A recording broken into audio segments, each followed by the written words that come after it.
கல்யாணம் முடிச்சதுக்கு பிறகு புருஷன் குடும்பத்தால பிரச்சனை, பொண்டாட்டியோட குடும்பத்தால பிரச்சனை, எல்லாம் செஞ்சு சரி முடிஞ்சு போயாச்சு. புருஷன் பொண்டாட்டிக்கு இடையில உள்ள பிரச்சனைய வெளியில இருக்கிறார்கள் ஊதி பெருசாக்குறாங்க. அதுல நான் குறிப்பா ஒரு விஷயத்த பேசி ஆகணும். என்னன்னா, ஒரு சில குடும்பத்துல இந்த கணவன் உம்மாவோ அல்லது மனைவியிட உம்மாவோ விளங்கிட்டா, அவங்க கணவன் இல்லாம வாழ்ந்தவங்களாக இருந்தால் இயல்பில் அவங்களுக்கு ஒரு மனநோய் ஒன்று ஸ்டார்ட் ஆகும். சின்ன வயசுலயே புருஷனை இழந்து விதவையா இருந்து அவங்க பிள்ளைகளை வளர்த்து அந்த பிள்ளைகளுக்கு கல்யாணம் முடிச்சு கொடுக்கும் போது அந்த அந்த பெண்ணுக்கு, பெரும்பாலும் எல்லாருக்கும் இல்லை, இது புரிஞ்சுக்கிட்டா நல்லது. அதனால நான் சொல்றேன், நான் என் அனுபவத்தில் சொல்றேன். நான் இந்த அனுபவத்தில் சொல்றேன். நான் கிட்டத்தட்ட 15-20 வருஷமாக இந்த கவுன்சிலிங்ல இருக்கிறதுனால சொல்றேன், அனுபவத்தில் சொல்றேன். அந்த ஒரு வீட்டு தலைவி, ஒரு வயசான ஒரு மாமியா என்கிற ஒருவ பெரும்பாலும் விதவையா இருந்து பிள்ளைகளை வளர்த்திருந்தால் அவக்கு ஒரு மனசுல ஒரு ஸ்ட்ரெஸ் ஒன்று இருக்கும். என்னண்டா, அவ கண்ணுக்கு முன்னாடி கணவன் மனைவியாக பெத்த பிள்ளைகள் இருக்கும் போதே அவக்கு பிரச்சனை ஸ்டார்ட் ஆகும். சும்மா போய் மகன் ரூம் கதவை தட்டுவா, வெளியே வாங்க, அது நீங்க என்ன ரூமுக்கு இருக்கு. மகனும் மருமகளும், மகளும் மருமகனும் வெளியில ஒண்டா போனா அவக்கு நீ பொத்துக்கு வேறு, நானும் கூட வா என்கிறது. அது இளசிகள் தனியா போகட்டும், நானும் கூட வரேன். கூட தோணாண்டாவது காய்ச்சிட்டு இருக்கிற அவ 2 முண்டா காய்ச்சிட்டு இருந்தா இடையில என்ன கவனிக்காம போட்டு நான் உன்னை பெத்தவளுதான் எங்க. இதோ அந்த தாய்க்கு விளங்குறது இல்லை. தொண்ணாண்டு இருக்கிறது, ரூம் கதவை தட்டுறது, தனியா இருக்க விடுறது இல்லை, அவங்கள பேசிட்டு இருக்க விடுறது இல்லை. என்ன கதை எனக்கு பிறகுதான் அவள் அப்படிங்க. இது ஒரு மனநோய். அது அவங்களுக்கு விளங்குறது இல்லை. இப்படியான இடத்துல வாழ முடியல, இப்படியான இடத்துல வாழ முடியல. அது அந்த மகனுக்கும் விளங்கும். என்ன செய்ய, அவனுக்கு உம்மா, இவளுக்கு மாமியா, இருக்க முடியல. மகன் இருக்க கொள்ள ஒரு முகம், மகன் இல்லாத நேரம் ஒரு முகம். ஒரு சில பெண்களுக்கு மகன் இருக்க கொள்ள மகனுகிட்ட மருமகள் சொன்ன விஷயங்கள் அவன் நம்புற அளவுக்கு இருக்காது. என்னடி நீ என்ன சொன்ன, எங்க அம்மா உன்னை எப்படி கவனிக்க, இங்க பார் மருமகள், இந்த மகள் டீ குடி மகள்ங்கிறதும் சாப்பிட்டியா மகள்ங்கிறதும் தங்க கட்டிங்கிறதும், மகன் இல்லாட்டி அவ்வளவுதான். அது அவளுக்கு எப்படி நிரூபிக்கிறன்னு தெரியாது. சில நேரம் அவளே பொய்க்காரியாயிருவாள். புருஷன் நீ என்ன எங்க உமாவை என்னையும் பிரிக்க பார்க்காய், அதுக்கு சிசிடி கேமரா ஒன்று போட்டு வீடியோ புட்டச்சு தான் காட்டும். இப்படியான ஒரு சில மனநோயாளிகள் இருக்கிறாங்க. அது ரொம்ப ஒரு பெரிய பிரச்சனைக்குரிய ஒரு கேஸ். அவங்களுக்கு கண்டிப்பாக அவங்களுக்கு தெரியாமலே ஒரு ட்ரீட்மெண்ட் கொடுக்க வேண்டிய ஒரு அவசியம் இருக்குது. அது தள்ளுபடி செய்யப்பட்டது. அது அப்படியான குடும்பத்தோட வாழ முடியாது. இந்த கட்டத்தில் அந்த மகனுக்கு ஒரு பெரிய ஒரு நெருக்கடி இருக்குது. என்ன நெருக்கடி என்றா, வீட்டில் பொண்டாட்டியை கொண்டாந்து வச்சு வாழவும் முடியாது. ஏண்டா உமாக்கும் பொண்டாட்டிக்கும் சேர்ந்து இருக்கே இயலாது. சரி தனியா கொண்டு விட்டோம்னா ஊரு கதைக்கும் இந்த வயசான அம்மாவை தனியா விட்டு போட்டு இவன் பொண்டாட்டியோட தனியா போயிருக்கான்னு ஊரு மூடையும் ஒன்னா பெரிய ஒரு நெருக்கடியான ஒரு சூழ்நிலைக்கு இவர் ஆளாகிறார். இது ஒரு விடை காண முடியாத ஒரு சிக்கலான ஒரு வழக்கு. விளங்கிட்டா, இப்படி ஒன்று இருக்குது. அப்போ அதை எடுத்து விசாரிக்கத்தால எல்லா மகன்ற மனைவிமாரோடையும் தான் பிரச்சனை. அவருக்கு 2 மகன் கல்யாணம் முடிச்சிருந்தா 2 மருமகளுக்கிட்டையும் தான் பிரச்சனை. அவங்கள்ட்ட வாழ்றது ரொம்ப கஷ்டமா இருக்கு. இது ஒன்று இருக்குது. அதுக்கு கண்டிப்பாக அவங்களுக்கு தெரியாமலே ஒரு அவங்களுக்கு ஒரு சைக்காட்ரிஸ்ட் ட்ரீட்மெண்ட் ஒன்று கண்டிப்பாக கொடுக்கணும். அதுக்கு சில மருந்துகள் இருக்கு, அதை கொடுத்தே ஆகணும். இது ஒன்று. அடுத்தது, இந்த குடும்பத்தில் உள்ளவங்களை சேர்ந்து நடந்து மனசுல இடம் பிடிக்கிற ஒரு பக்குவம், கைப்பக்குவம் நம்மகிட்ட இருந்திருக்கணும். பேச்சு முறை கட்டாயம். ஒரு மனுஷனுக்கு இருக்கக்கூடிய ஆக மிகப்பெரிய ஒரு ஆற்றல் பேச்சு தான். பேச்சு இது ரொம்ப பெரிய ஒரு முக்கியம். ஒரு லீடர்ஷிப் என்கிற அந்த தலைமைத்துவம் அப்படிங்கிறது எல்லாருக்கும் ரொம்ப அவசியம். அந்த தலைமைத்துவத்தில் ஒவ்வொருத்தருக்கும் அந்த தலைமைத்துவம் தேவை.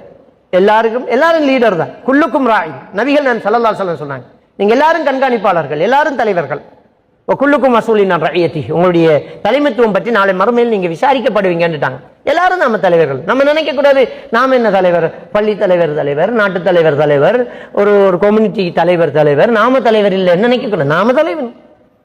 அட்லீஸ்ட் நம்ம மனைவி மக்களை பார்க்கறதுல நாம தலைவர், நம்முடைய புருஷன் பிள்ளைகளை கவனிக்கிறதுல நம்ம தலைவர், நம்ம சொத்துக்களை கவனிக்கிறதுல நம்ம தலைவர், நம்முடைய உடம்பை பார்த்துக்கிறதுலேயும் நம்ம தலைவர் தானே. நம்ம எல்லாருமே தலைவர். அந்த லீடருக்கு இருக்க வேண்டிய ஒரு முக்கியமான ஒன்று கம்யூனிகேஷன் ஸ்கில்ஸ். எப்படி நாம அடுத்தவரோடு பேசுறது, எப்படி கதைக்கிறது, இது ஒரு முக்கியம். நிறைய பேருக்கு அட்லீஸ்ட் இந்த கதைக்கிறதுக்கு கூட தெரியல, எப்படி கதைக்கணும், அந்த கதையில என்னென்ன முக்கியத்துவம் இருக்கணும் அப்படிங்கிறது நமக்கு தெரியல. அப்ப வெரி சிம்பிளான ஒரு விஷயம், கதைக்கும் போது நம்ம அடுத்தவங்கள்ட்ட கதைக்கும் போது நம்ம முதல்ல முன்னாடி இருக்கிறவரை மதிச்சு கதைக்கிறது ஒரு சிம்பிள் ஸ்கில்ஸ் தானே. ஒரு சிம்பிளான ஒரு விஷயம், முன்னாடி இருக்கிறால மதிச்சு கதைக்கிறது. நீங்க யார்கிட்ட கதைச்சாலும் சரி, உங்க மனைவிட்ட கதைங்க, மாமியார்கிட்ட கதைங்க, மாமனார்கிட்ட கதைங்க, மச்சினன்ட்ட கதைங்க, மச்சான்ட்ட கதைங்க, பொண்டாட்டிட்ட கதைங்க, பிள்ளைகிட்ட கதைங்க, முன்னாடி இருக்கிறால கொஞ்சம் மதிங்க. மதிச்சுட்டு அதுக்கப்புறம் நீங்க கதைங்க. அந்த கதையில ஒரு மாற்றம் தெரியும். எப்பவுமே பாசிட்டிவாக பேசுறது தான் ரொம்ப பெரிய ஒரு முக்கியம். பாசிட்டிவாக பேசணும். நெகட்டிவான பேச்சை எவ்வளவு தணிக்கை செய்யலாமோ அவ்வளவு தணிக்கை செய்யணும். நபிகள் நாயகம் ஸல்லல்லாஹு அலைஹி வஸல்லம் அவர்கள் பாசிட்டிவாக பேசி பார்க்கிறாங்க. அவருடைய பேச்சுக்கள் எல்லாம் ரொம்ப பாசிட்டிவாகத்தான் இருக்கும். எவ்வளவு அழகாக பேசுவாங்க. அவருடைய ஒரு வளர்ப்பு மகன், அவருடைய மடியில் வளர்ந்த ஒரு மகன், அவர் என்ன சொல்றாங்கன்னு சொன்னா, நான் நபிகள் நாயகம் ஸல்லல்லாஹு அலைஹி வஸல்லம் அவர்களுடைய மடியில் வளர்ந்தேன். நான் சின்ன வயசுல இருக்கும்போது என்னுடைய ஒரு குற்றத்தை, என்னுடைய தவறை சுட்டி காட்டின விதமே தனி அப்படின்னு ஒரு ஹதீஸை அறிவிக்கிறாங்க. ஒரு சகன்ல நாங்க சாப்பிட்டுட்டு இருக்கிறோம். அவர் சொல்றாரு, நாங்க ஒரு சகன்ல சாப்பிட்டுட்டு இருக்கிறோம். ததீஷு எதிஃபி சஹன், என்னுடைய கை அந்த சகன்ல அங்க இங்க அலைஞ்சுக்கிட்டு இருக்குது. நான் சின்ன வயசு. நபிகள் நாயகம் ஸல்லல்லாஹு அலைஹி வஸல்லம் அவர்கள் நான் அங்க இங்க கையை போட்டு அலைஞ்சுக்கிட்டு இருக்கிறத எனக்கு எப்படி தடுத்தார்கள் தெரியுமா? பெருமானா ஸல்லல்லாஹு அலைஹி வஸல்லம் அவர்கள் கையை அங்க போடாத இங்க போடாதன்னு நேரடியாக சொல்லாமல், யா குலாம் சம்மில்லாஹ தஆலா, மகன் பிஸ்மி சொல்லணும் என்கிறாங்க. நான் பிஸ்மி சொல்லி தான் சாப்பிட்றேன். அவர் அங்கிருந்து ஸ்டார்ட் பண்றாரு, பிஸ்மி சொல்லு அப்படிங்கிறாங்க. ஒகுல் பி யமீனிக், உன்னுடைய வலது கையால சாப்பிடுங்கிறாங்க. வலது கை தான் அலைஞ்சுக்கிட்டு இருக்குது. விஷயத்துக்கு கடைசியா தான் விரப்புறாங்க. வலது கையால சாப்பிடணும். ஒகுல் பிமா யலீக், உங்களோட பக்கத்தால சாப்பிடுங்கிறாங்க. அங்க இங்க அலையாதீங்கன்னு சொல்லவே இல்லை. உங்க பக்கத்தால சாப்பிடுங்கன்னா அங்கால அலையணும் தானே அர்த்தம். இவ்வளவு அழகாக நாசுக்காக நபிகள் நாயகம் ஸல்லல்லாஹு அலைஹி வஸல்லம் அவர்கள் பேசுறார்கள். மகன் பிஸ்மி சொல்லணும், வலக்கையால சாப்பிடணும், உங்களோட பக்கத்தால சாப்பிடணும், ஒரு அட்வைஸ் சொல்ற மாதிரி சொல்லி என்னுடைய தவறை திருத்தினார்கள். சுப்ஹானல்லாஹ். அதான் நபிகள் நாயகம் ஸல்லல்லாஹு அலைஹி வஸல்லம். எப்பவுமே பேச்சு, ஒரு சின்ன பிள்ளையை மதிச்சிருக்கிறாங்க தான் நான் பார்க்கிறேன். நாம பேசும்போது முன்னாடி இருக்கிறால மனசால மதிச்சு பேசணும். யாரா இருந்தாலும் வர மனசால மதிங்க. பொண்டாட்டி, மச்சினன், மாமனார், முதல்ல அவரு கேவலமா எடுத்துட்டா நம்முடைய பேச்சு நெகட்டிவா தான் வேறு வந்துட்டாரு, வந்து பேச வந்துட்டார். என்னடா தெரியும் உனக்கு, இவர்கிட்ட எந்த இல்லை, லீடர்ஷிப் இல்லை. பந்த வேற மதிங்க. அது யாரா இருந்தாலும் சரி, அவன் பட்டிக்காடா இருந்தாலும் சரி, படிக்காதவனா இருந்தாலும் சரி, நம்மளை விட வயசு குறைஞ்சவனா இருந்தாலும் சரி, அவரை விட வயசு குறைஞ்ச ஒரு பச்சிளம் பாலகனை சகன்ல அங்க இங்க அலையக்கூடிய ஒரு குழந்தைகிட்ட பேசினார்கள். யா குலாம், மகன் சம்மில்லாஹ தஆலா, பிஸ்மி சொல்லுங்க, குல் பி யமீனிக், வலக்கையால சாப்பிடுங்க, குல் பிமா யலீக், உங்களோட பக்கத்தால சாப்பிடுங்க. பேச்சு ஒழுங்கு.